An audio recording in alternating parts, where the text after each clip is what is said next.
What's up, everybody? Here with Off the Field with Isaiah Robinson, special guest David Watford. Make sure y'all subscribe, like, and comment underneath this video. It's going to be a good one. Today, 6'2", 215 from Hampton, Virginia. He went to two colleges, UVA, then transferred to Hampton later in his career. Also had a chance to play in the league with my favorite team, the Eagles. Then he went to CFL with the Rough Riders, and now currently at Hamilton Tiger Cats. How you doing, bro? I'm good, man. Happy to be up here. Glad to see you doing what you're doing. So, I'm glad to be up here to be able to talk to you, man. Yes, sir. So, opening up today, let's start talking about your college life. Yep. So, I mentioned earlier you started off at UVA and then transferred to Hampton. Talk to me about that decision. And being at UVA, I was able to get my degree in 4 years. So, I redshirted 1 year. My second year there, my first year I played. My second year I redshirted because we had a guy transfer in from Alabama. And then the starter from my freshman year came back too. So it was all three of us. And then my coach was like, I don't want to waste your year. I'm going to let them two battle it out. We're going to redshirt you. So I'm like, all right, cool. I saved my year. That third year, they both ended up leaving. Rocco had left and transferred. And then Phil Sims, he had transferred too. So it was just me and then two other young guys. So I ended up starting that year. We didn't have a good year. We had, some tough losses. And it was just like a streak of them. We won our first 2 games, and then I don't think we won any more after that, just on some like bad luck, timing, just boom, boom, boom, boom, boom, back to back. So my fourth year, my last year there, I ended up getting in some like trouble during the offseason. So that set me back on the depth chart. I didn't even play, a lot in my last year at UVA, which, I had 1 more year left. So I'm like, I'm not even going to put myself in this position again. I'm going to go somewhere else, play, enjoy my last year, have fun. So that's why I ended up, going to Hampton. I was going to go either between Hampton or NSU or, I was looking at something locally between Hampton, NSU, ODU, local schools. But it was really just between Hampton and NSU for real, because ODU, I think they had their quarterback at that time.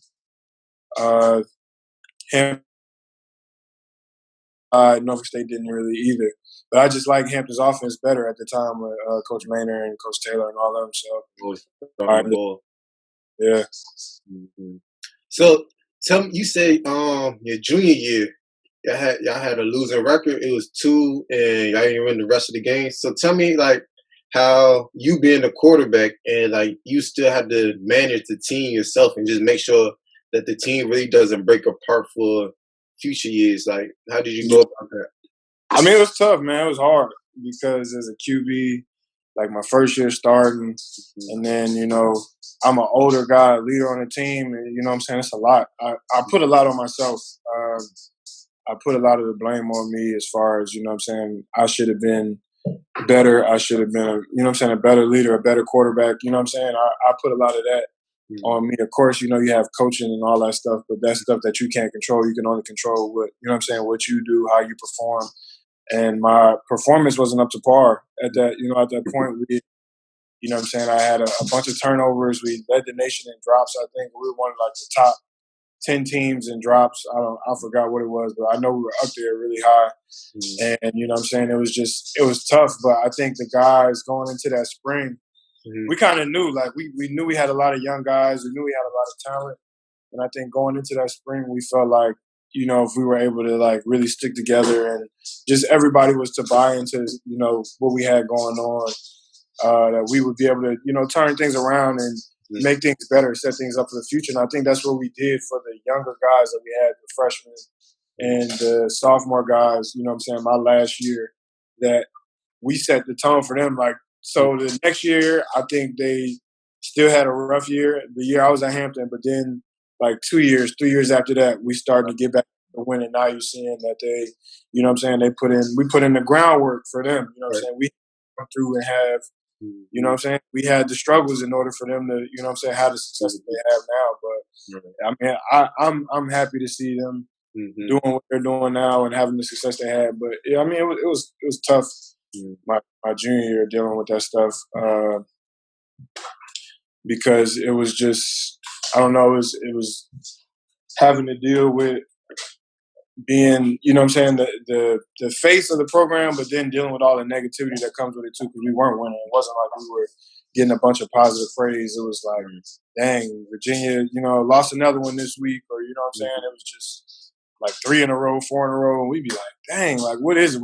It's not even like we getting blown out. We losing by only a couple in some of these games. So it's just like, or it'd be little mistakes during the game that causing the loss. So it's, just trying to figure all that out. So like people really don't like, people see the fame the quarterback gets on the team, but they don't really see the off the field things, like the preparation it takes, just like the negative comments people get. Like say you win a game, all the glory goes to the quarterback. Say you lose a game, all the hate goes to the quarterback. They say it goes to the coach too, but it really just like it goes to the quarterback. So do you feel like just having to deal with all that and everything, do you feel like you was able to prepare like how you looking back at it now, do you feel like you prepared watching film and just things like that the way you should have been? I mean, now I don't think I did because, then I only knew what I knew then. But now, knowing all that I know and what to look for, how to watch film, you know what I'm saying? Like, that stuff didn't hit me the way that I know it now. Like, then I didn't know how to, like, I could break film down, but not to the level that I do now or the level of understanding that I have of defenses now and, you know what I'm saying, stuff like that. I feel like it's all a part of, you know what I'm saying, everybody's process in the game. Some people get it at a young age. I got it at a later age. And, you know what I'm saying,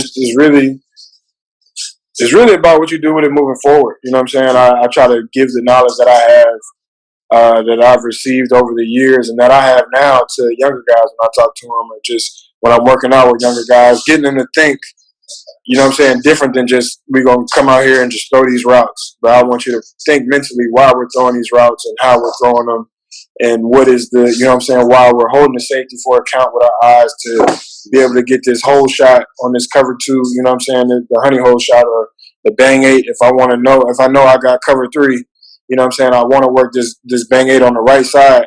I got to look the safety to the left. So hold him for a second in order to keep that window open, you know what I'm saying? So it's just little stuff like that I try to give to, you know what I'm saying, the guys. Because I didn't really get it until I was in college. And even in college, it's like it's so much going on. It's like, but, you know what I'm saying, now I really fully understand it and I have a better, you know what I'm saying, better feel for it. But, then it wasn't the same as it is now. So, like, just like me being since I'm getting older now, just being in college for so long, like I was just thinking about the other day, looking back at it, like just remember coming in as a freshman, not even knowing how to really watch film, just trying to play the team, and then it's just like it's so much of a difference from now to then. Just from facts. I mean, film is where you really separate yourself because you could do only so much physically. Mentally, you know what I'm saying, football is a game of, you know what I'm saying, it's chess. It's a strategic game. It's a very strategic, strategized, organized game. Everybody has to be on the same point, on the same page, you know what I'm saying? So once you understand how football works and look at it from that perspective, then you start to look at film differently. You start to approach the game differently, the way you prepare. You know what I'm saying? You start to do the little things, focus on the little details because, you know what I'm saying, that's all that football is. It's repetitive, but once you fall in love with that process of you fine-tuning the little, small, minute details, that's what makes you, you know what I'm saying, a great football player or a great coach. You know what I'm saying? That's why some guys, they may not have the physical gift, but they have the mental gift. They can think. If I can outthink you, you know what I'm saying, then boom, I got you right there because that's all, football is more, I think it's more mental than physical. The older that you get, when you're younger, it's just physical. I'm faster than you. I'm stronger than you. I can go further than you. I can jump higher than you. You know what I'm saying? But once you get older, everybody's fast. Everybody's strong. Everybody can throw the ball. Everybody can jump high. You know what I'm saying? It's how can I beat you mentally? If I get that advantage, then, you know what I'm saying? That's all a part of the game. Just like Peyton Manning. He could always throw a spiral, but his IQ and his knowledge of the game was just high and up there. Different, bro. You know what I'm saying? That's what separates the greats, the goods from the greats, man. You want to be great. You got to, you know what I'm saying? You can't be afraid to spend that extra time watching the film or, you know what I'm saying, breaking down plays and just that little extra stuff, man. That stuff pays off for sure. For sure. So, what'd you major in college? I was an African American Studies major, so a lot of the stuff that's going on now, and just the history of Black people, and through all the stuff that we've been through, and where we originally come from, and how we were brought over here through slavery, and all that stuff. Just that was my major, and I got into that through like in high school. Really, I had a class. I just saw my teacher the other day. Matter of fact, Coach Brower Jr. I had a class with him, and he was an African American Studies teacher, and we were watching movies and going over a bunch of stuff. And this was like, I'm like, dang, this is really when I'm starting to, my brain is like, dang, I didn't know we had, as a people, been through all this stuff, because you see stuff, but then you don't really learn as much about it, because, the textbooks, they only tell you so much. Right. So when I got to college, I had the chance to take classes with a professor at UVA, Claudrina Harrell. And when I had a couple of her classes, I'm like, I'm sold. I want to study this. This is, I want to be in her class on boom, boom, boom. And that's how I got into the African American Studies major. That's cool though. Just like, some people don't know, like athletes, they're not really able to pick whatever major they want, because it could affect with their time schedule with sports and whatever they're doing. So that's really cool. That major like that. They definitely try to keep you in certain lanes, especially because you can't take certain classes at certain times because of what y'all have to do, what we have to do with our schedules and all that. So you're right about that one. Yeah. So you only play a full 2 seasons of college football, then you went to the league? Really 3. Really 3. Because my freshman year I played a lot. I played probably in all the games. I probably had a couple plays in every game except maybe like 3 or 4 games out of them 12, 13 that we had that year. My sophomore year I redshirted. My junior year I played every game, and then my last year I was at UVA. I didn't really play at all, really. Because of me getting in trouble at Hampton, I played, my last full year at Hampton. And then, that's when I had signed with Philly after that. So let's talk about like how athletes get in trouble. It's like we can't move around like the regular students are. Yeah. Nah, you under our microscope. Like my girlfriend is right here, so she was in that too. Like she was an athlete at ODU. Me playing at UVA, Hampton. Like you can't move the same way regular students move. And as athletes, we like, man, we just students that just happen to play football, but you held to a higher standard. You looked at as a professional, even though you're an amateur. So you can't. They hold you to a professional standard. I mean, which is good, but it's bad at the same time. It has its positives and its negatives. So, when you get to that level on that stage, that's why I feel like a lot of kids nowadays are getting that at a young age. So they're moving differently. So a lot of kids that are doing it the right way are preparing themselves now to get to that stage, be prepared for that, and know how to move, know how to operate and handle their business and be a positive impact in their community, and just do everything the right way, check the right boxes, and then keep it pushing, going to the next level when it's time. So right.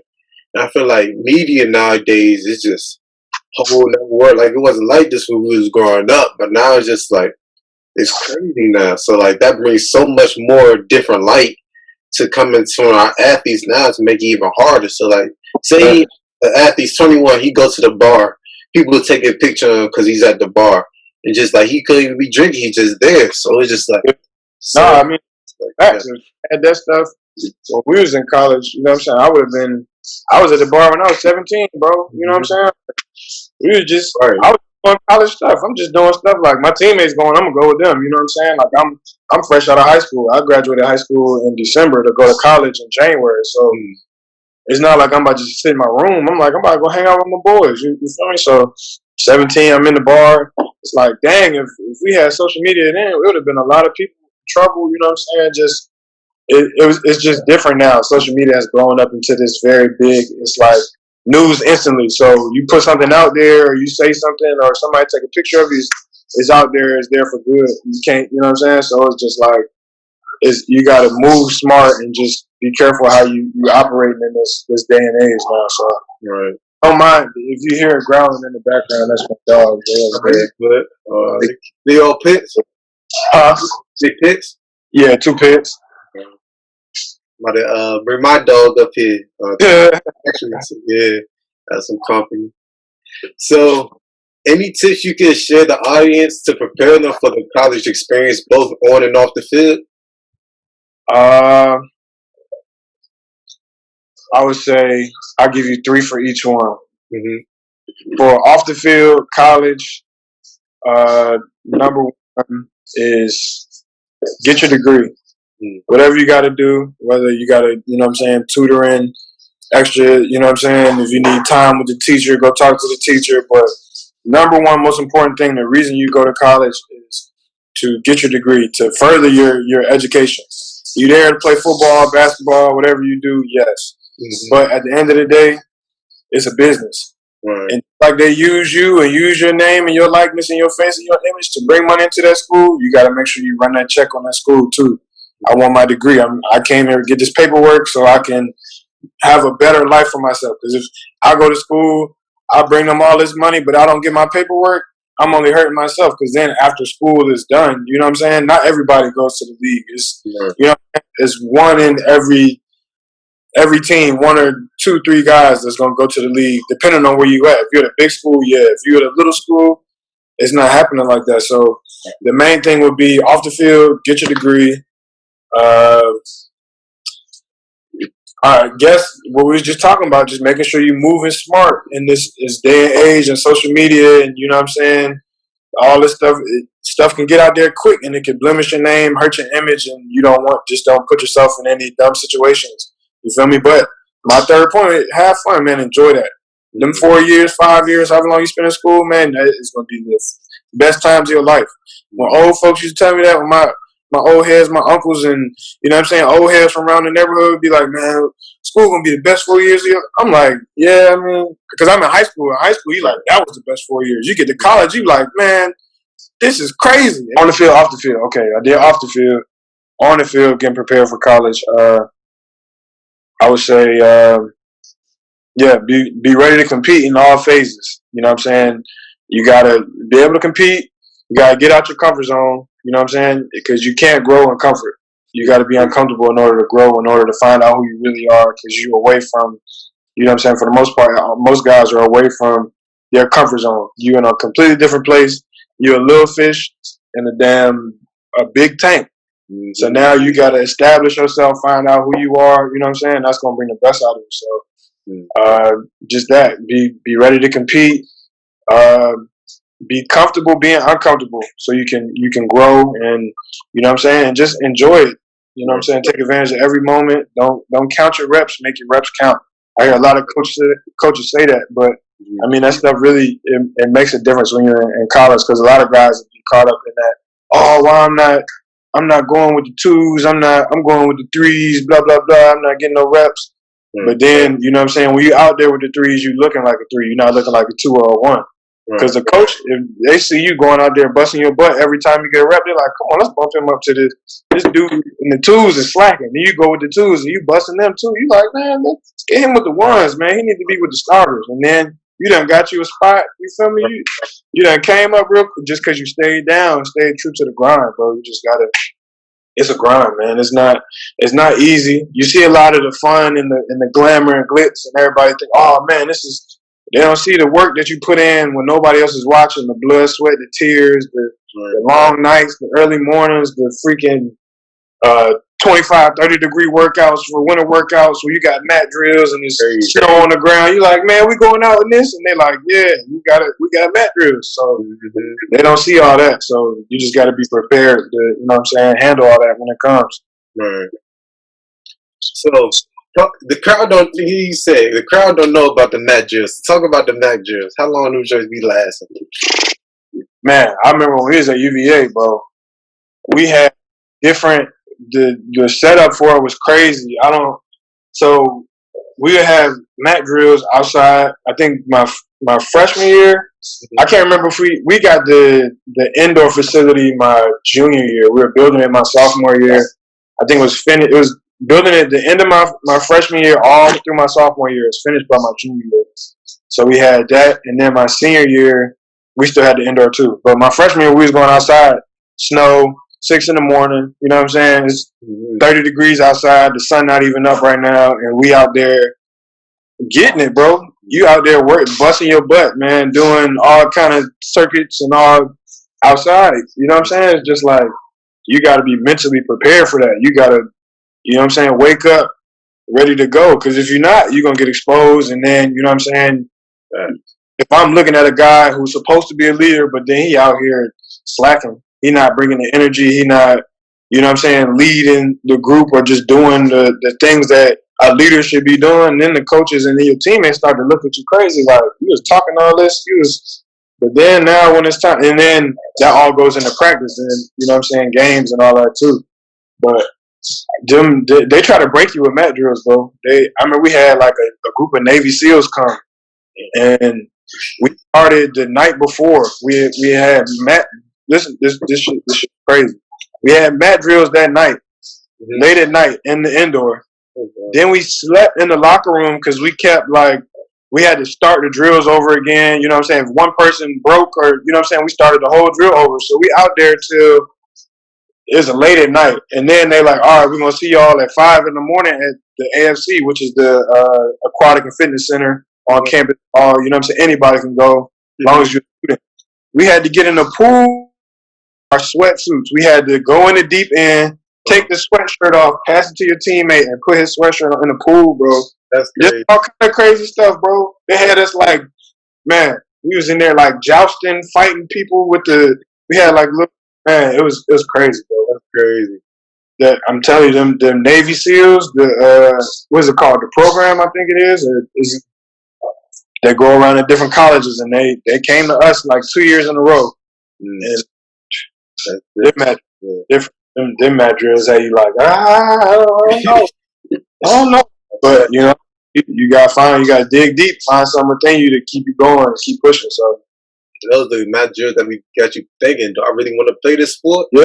Nah, bro, I'm telling you, I had that moment when I first got to school. I told you I came out of high school. I'm straight out of high school. I should be finishing the second part of my senior year, but I'm in college. So I got the early morning workouts. I done slept through a practice, bro. I slept through half of practice. They had to come get me because it was like I'm not used to getting up this early. You know what I'm saying? My mom wake me up, or you know what I'm saying? Right. That's where you really, when you by yourself, that's when you really find out who you are and if you really want to do this. Because it's not made for the weak-hearted. It's not made for everyone. Like, you got to be a different person, a different cat that want to play football and play it at a high level. So it comes with a lot. So you got to just be ready for it. And I didn't realize that my freshman year, but then as I saw how serious it was, my mind was able to, okay, this is what I need to do. I need to be here, XYZ. I need to make sure I'm boom, boom, boom, handling my business off the field, on the field. So, you know what I'm saying? You don't want to be the dude that's always academically ineligible and you can't play because of that. Or you don't want to be the dude getting in trouble because you're skipping classes because they checking and you miss and you can't, you know what I'm saying? So I had to get myself out of that and into a more, okay, this is how we do things. You know what I'm saying? That's just hanging around with the right guys. Once you get an OG or old head to take you under his wing and be like, boom, this is what we do, or you know what I'm saying? Like, that's a lot too. Right.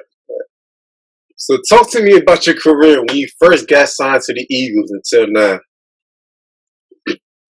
So with the Eagles, it was, man, that joint was a crazy experience because I was with them the year before they won the Super Bowl. You know what I'm saying? They had me playing receiver, and in college I played quarterback. I played quarterback all through high school, all through college. My senior year, before I left UVA, I played a little receiver because one of the guys had got hurt, and the coach was like, "Can you come? Could you just fill in for a receiver? You know what I'm saying? Until we get guys back." I'm like, "All right, cool." So I played a little bit of receiver, maybe like 6 weeks. When I got to Hampton, I'm like, "We're gonna make a QB." I didn't, you know what I'm saying? That's the reason I wanted to leave anyways. I'm like, I want to play QB. So when I got to Philly, Philly came to my pro day. They was like, "Can you run a couple routes for us?" I'm like, "Sure, whatever." So I ran the routes. I didn't hear nothing back from them. This was March, I think, and then April, May, or the draft was in April, so the next month. And then I think I went to the rookie mini camp in May. Mm-hmm. So when I went to that, I was just running straight go routes and posts. I didn't know how to run anything else. I just knew how to run fast. I'm like, I'm gonna do that at least. Mm-hmm. So I guess they saw me on film doing that, and then they invited me back to training camp. I had been working all summer just preparing myself. I'm like, if I'm gonna play receiver, I gotta be ready. Mm-hmm. So I did that, and I ended up, playing with them for a year, man. I was able to learn so much just about being a professional and just, taking care of your body, watching what you eat, just, we had fun too, but I wasn't really, I wasn't going out or nothing like that. I'm on the practice squad. I'm trying to make the squad, so I'm trying to do everything I can to where I'm, making sure I'm putting myself in the right position to make this team, to contribute in any way that I can. So did that 2016. 2017, I was still with the Eagles. I ended up getting cut in 2017 at the end of training camp. Mm-hmm. I did all OTAs with them. And then I had a tryout before I even went to Philly with a CFL team. Mm-hmm. And they liked me. They wanted me to sign in, but they were like, well, wait till you try the NFL first. So I tried the NFL. The coach hit me in October. I got cut in August of 2017. The coach hit me in October. And I was up there, like 3 days after he had called me. He was like, you still want to play QB? I'm like, heck yeah.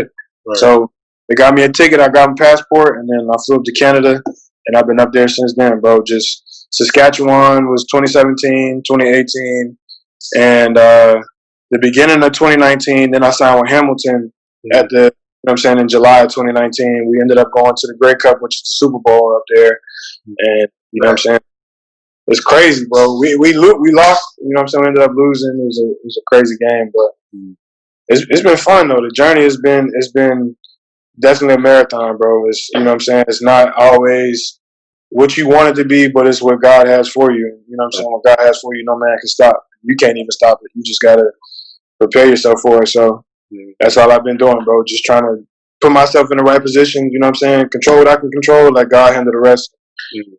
We'll make it work however. So let's talk about Canada. You've been there for a couple of years now. What are some of the differences in their culture from NFL and the CFL? Just rule wise, it's 3 downs in Canada instead of 4 down here.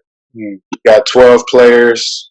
The receivers, I don't know if you've seen their game, but they can run to the line of scrimmage before, run across, the formation. So all the field is bigger. It's more of a soccer field in Canada than it is down here.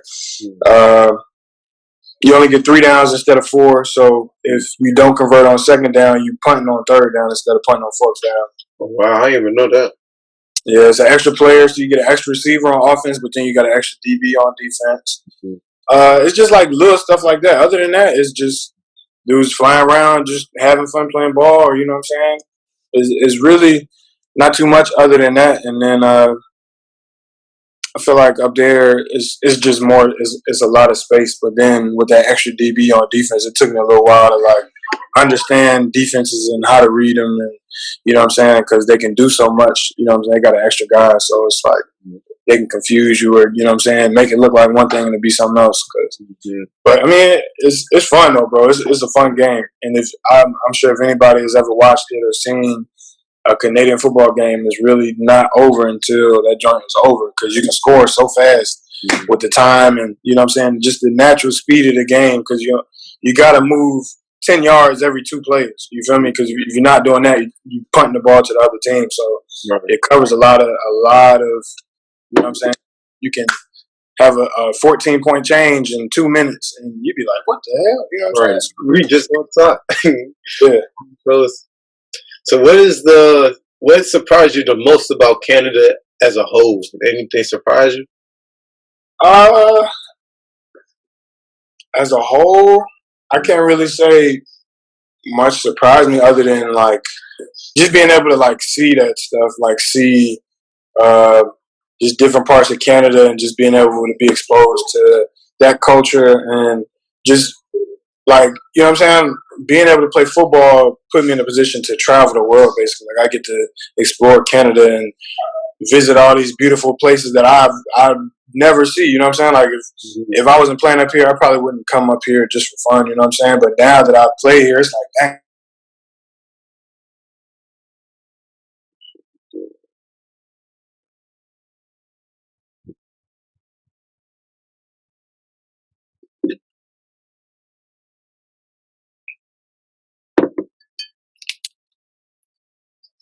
So man, it was. I think the biggest thing was just, I don't know, just being able to just view and see all the beauty of, you know, that country that it has to offer, because it's so much, so many beautiful places up there, bro. Where it's just like, dang, it's something you see out of a movie, or you know what I'm saying. You see a picture of it, you be like, man, I wish I could go there. It's like you see that in person, you be like, yo, this is crazy. Right. Because I remember for 7-on-7, we played up Canada. We went to Niagara Falls. That's just beautiful. That's right. Like 45 minutes from Hamilton, where I'm at. You know what I'm saying? It's right. The Buffalo, you know what I'm saying? Niagara Falls, all that. That's not even far from where I'm at, bro. So it's like I can drive. I took my mom out there when she came to visit me in Hamilton. I took her. You know what I'm saying? She was like, yo, this is beautiful. Like, stuff we never think we'll see. She had never been there before. So it's like, man, this with my mom. This is dope. Yeah. So during your transition to the Canadian League, what kept you emotionally strong during the whole process? Just like getting cut by the Eagles after playing receiver when you're really a quarterback. So like, how did you stay? What kept you mentally strong through that whole process? I don't know, bro. It was I think I think it's just I had a faith in myself. You know what I'm saying? Is I know God blessed me with the talents and the abilities that I have, and you know what I'm saying, through Him, and you know what I'm saying, just knowing myself and knowing like I'm here for a reason. I'm here to play. You know what I'm saying, football, and I'm gonna make that happen one way or another. So I feel like during that transition, I wasn't really like too down or anything. I was like, I know something is going to come. I don't know when it will. I don't know how it will. And I don't know where I'll be playing again. But I know, you know what I'm saying, I'll be playing football again. And it just so happened to be, you know, in Canada. But I feel like a lot of times with God, because I had teammates that were, you know what I'm saying, had came in the same year I came in. And after like 2 years of playing in the NFL or just trying, they like, I gotta hang them up. You know what I'm saying? It's stressful. It's a lot of like worry and doubt and stressing. Like I don't know where I'll be. I don't know. You know what I'm saying? I was just, man, I don't know. I can't do it. I still have too much love for the game of football. If I was to walk away from it, you saying like now, or you know what I'm saying, even back then, I would have so much regret, because it's like I didn't give everything I could, or you know what I'm saying, like I didn't fully exhaust myself trying every option playing football. Right. So I feel like that's the biggest thing. Like, I don't know, I've been playing football for so long. It's kind of like it's all, not all I know, but it's like this is what I know. This is what I wake up, I go work out, I throw. You know what I'm saying? Running. Like I'm still preparing myself as if we have a season, even though we don't. But it's just I'm just wired. That's what you wired to do as a football player, as an athlete. Right. I gotta do my part, so I make sure I'm checking off all the boxes I got to check off, and everything else I'll let, you know what I'm saying, whether we have a season this year, next year, whenever. It's like I'm ready for it either way. So I think it's just that intrinsic, that internal, just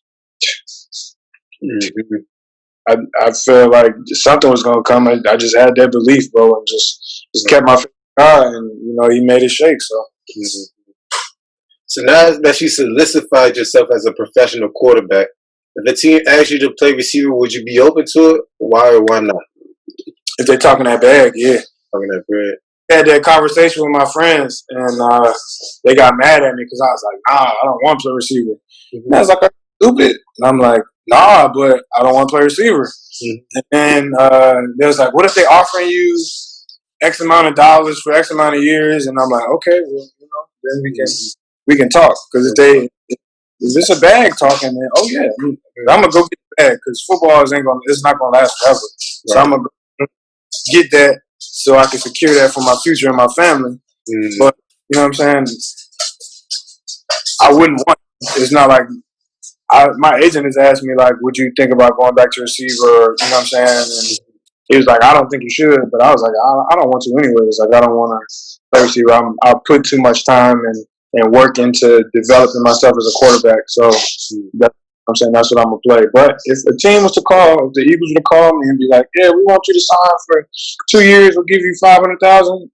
I'll be in Philly tomorrow signing a contract, collecting my check. So you gotta get the bag, bro. That's number one. You gotta get the bag. That's why you play the game. Play the game to get the bag. Take care of your family. You know what I'm saying? Get your mama a house. Get your, you know what I'm saying? Set yourself up for the future. So I gotta get to it. Mm-hmm. So what have you been doing during this quarantine time? Spending a lot of time working out, training, but other than that, just with my family, with my dogs, my girlfriend. Man, just I've been trying to spend as much time kind of just to myself and with, you know what I'm saying, my loved ones, you know what I'm saying, as possible. But I ain't really been doing too much, bro. I haven't been making too much noise, watching some TV shows, trying to read a book here or there, you know what I'm saying, whenever. But I ain't been doing nothing crazy spectacular. I don't have no blog, you know what I'm saying, like you. I need to try to start one, though. You inspired me to try to do that. So I might have. Yeah, I ain't been doing too much, bro. Just spending time with loved ones, for real. So what have you learned about yourself during this time? I don't know. I feel like I learned that, you know what I'm saying, like more recently than ever, dedication and, you know what I'm saying, just how dedicated I am, how focused and how, you know what I'm saying, sharp I can be, you know what I'm saying, mentally and physically, because I don't know. I feel like this time is a lot of dudes are kind of like, I don't even know. I'm not even going to work out no more. I'm going to stop working out. I'm going to stop training, stop doing what I got to do. But me, I'm like, man, I want to do that. But at the same time, if I do that, then there's somebody else that could be working. And then I'm setting myself back. You know what I'm saying? So just getting to that. And then, I don't know. Just, yeah. I just been, I don't know, bro. Just focused and dedicated on. I don't know.